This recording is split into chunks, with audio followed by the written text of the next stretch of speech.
Pai do Senhor, meus irmãos, sejam bem-vindos ao nosso devocional. Esse é um devocional gravado para o dia 24, quinta-feira. Queridos irmãos, estamos lendo aqui João 3,16. Porque Deus amou o mundo de tal maneira que deu seu Filho unigênito, para que todo aquele que nele crê não pereça, mas tenha a vida eterna.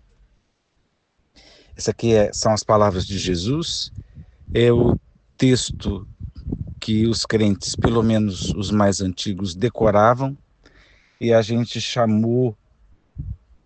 foi chamado, né, de texto áureo da Bíblia. E tem uma razão de ser, porque é uma síntese da mensagem de salvação que cremos e que pregamos. E, e o que eu quero refletir com os irmãos hoje é que esse é o nosso conhecimento acerca da salvação. Que Deus amou o mundo de uma maneira que não dá para explicar e que deu o seu Filho dentro de um plano redentor, dentro de promessas, de profecia. Deus preparou um mundo inteiro para receber o seu Filho.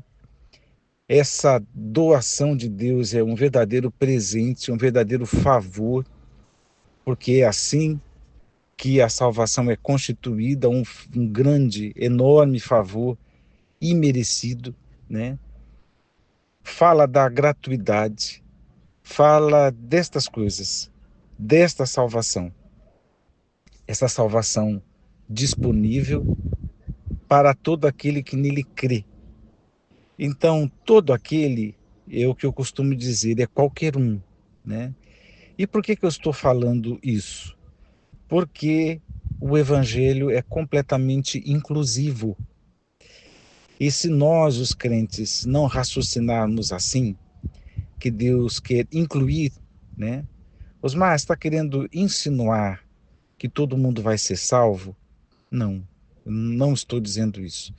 Eu estou dizendo que agora, no passado e sempre, o desejo de Deus é de salvar, é de fazer com que criaturas, homens e mulheres pecadores, se tornem seus filhos pela adoção em Cristo Jesus. É esse o desejo de Deus.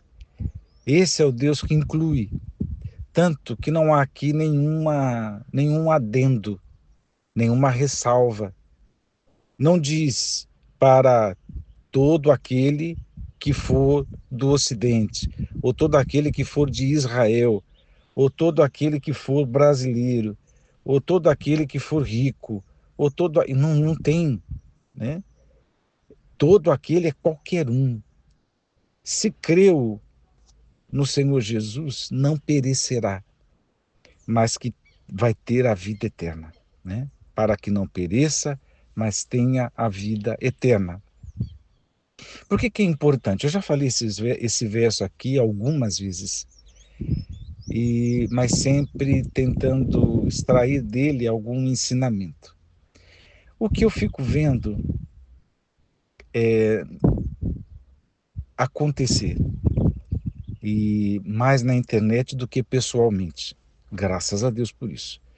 Mas na internet, a gente vê alguns se manifestarem como juízes do mundo, como pessoas que condenam, né? Pessoas que estão realmente como aquela figura do martelinho do juiz, né? Estão com o martelinho na mão e condenando pessoas. E por que o fazem? Simplesmente porque as pessoas que eles condenam não são iguais. Às vezes porque não é da mesma igreja, às vezes porque não é de igreja alguma, às vezes por causa da orientação sexual, às vezes por um motivo e por outro, porque é roqueiro, porque é tatuado, porque é blasfemador, porque é isso, porque é aquilo. E aí estas pessoas se ocupam de condenar, e condenam mesmo. principalmente quando estas pessoas morrem e eles dão vereditos, morreu por causa disso, e usam o nome de Deus em vão, né?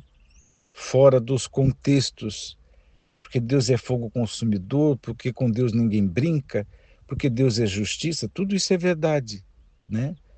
Mas não para ser alavancado, né? Para condenar pessoas.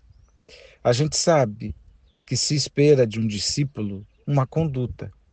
O evangelho requer obediência, a gente sabe disso. A gente sabe que precisa obedecer os mandamentos de Jesus, inclusive a gente sabe que não é fácil seguir a Jesus.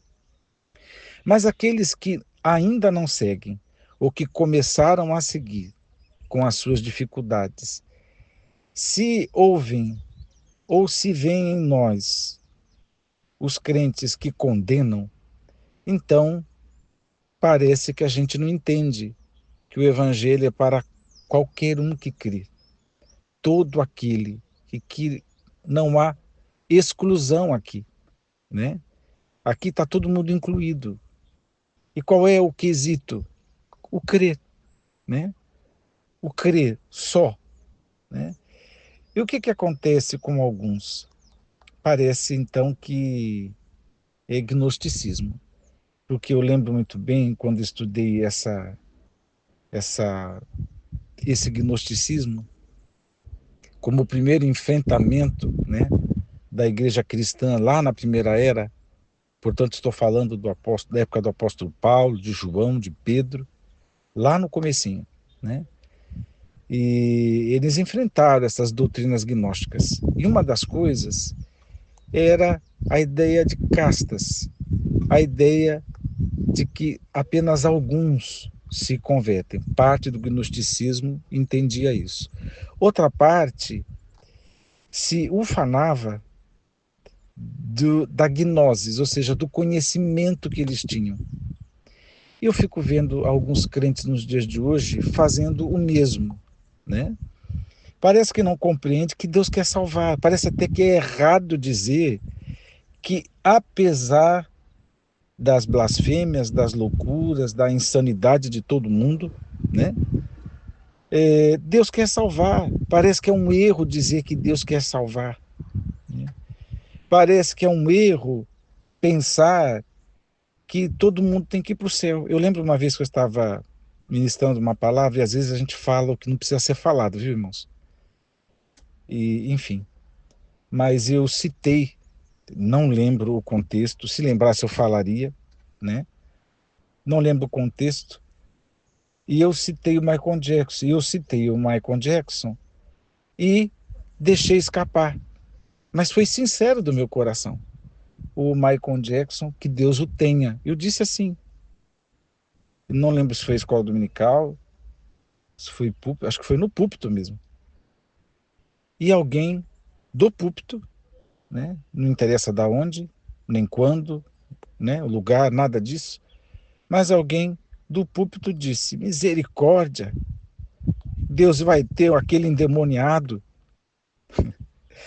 Parece que é pecado desejar que as pessoas sejam salvas. Parece que é errado, né? Mas o evangelho é para todo aquele que nele crê. A gnosis era terrível, terrível, porque selecionava. Então só alguns poderiam alcançar a gnosis, outros não continuar perecendo. E a gente que tem o conhecimento do evangelho, e esse verso expressa muito bem o que a gente crê, né? A gente parece também que estamos nos considerando numa casta, e que se o outro não se converter, parece que é uma vantagem.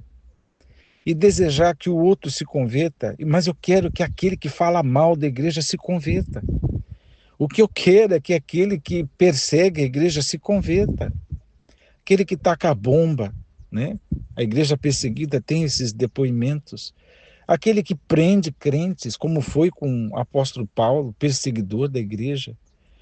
Então não importa, não importa. Eu disse para um colega que é ateu, que o meu desejo é que ele se converta. Ele disse assim: isso é só o seu desejo. Eu poderia ficar com raiva, não, mas eu continuo desejando, continuo orando, né? Por quê? Porque o conhecimento que a gente tem do Evangelho não é gnoses, não serve para a gente achar que é uma casta e que os outros que se percam, não.